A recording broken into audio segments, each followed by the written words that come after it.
You cannot be angry for more than 90 seconds. But then what happens is you run the thought in your head again and you renew your 90 seconds.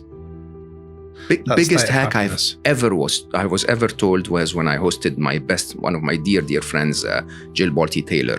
If you know her, the neuroscientist, she's brilliant. And she basically studied our behavior when we are negative. And she says, from the second you are triggered on the negative side, so say an event makes you angry, to the second that you're filled with stress hormones, to the second that you took an action and you didn't, but those hormones were flushed out of your body, is 90 seconds. That's it. You cannot be angry for more than 90 seconds. But then what happens is you run the thought in your head again and you renew your 90 seconds.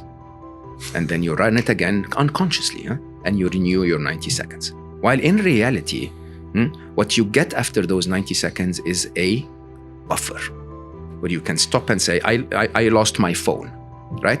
You get a mix, a cocktail of weird emotions, right? One is, how stupid am I?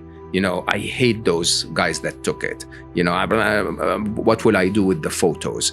I wish I had one. You can have a cocktail of those emotions. And if you actually observe, you get those emotions, and then there is that tiny buffer, right? And that tiny buffer allows you to go and say, now what am I going to do?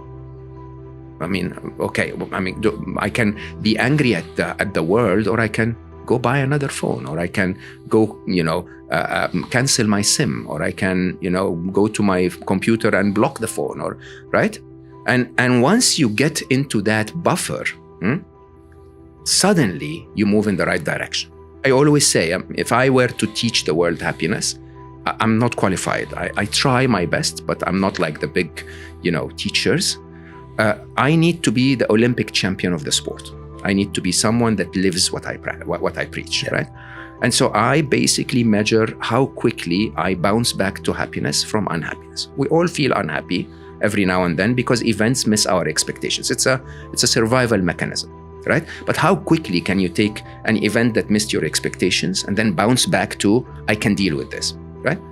For me, on average, and I'm not bragging, this is actual statistics, it's 7 seconds, right? 7 seconds, other than a few times a year where it might be an hour or a day, but regularly the little things that upset us all the time, they last 7 seconds, okay?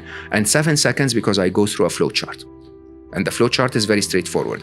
Is it true? Can I do something about it? Can I accept it and do something despite its presence?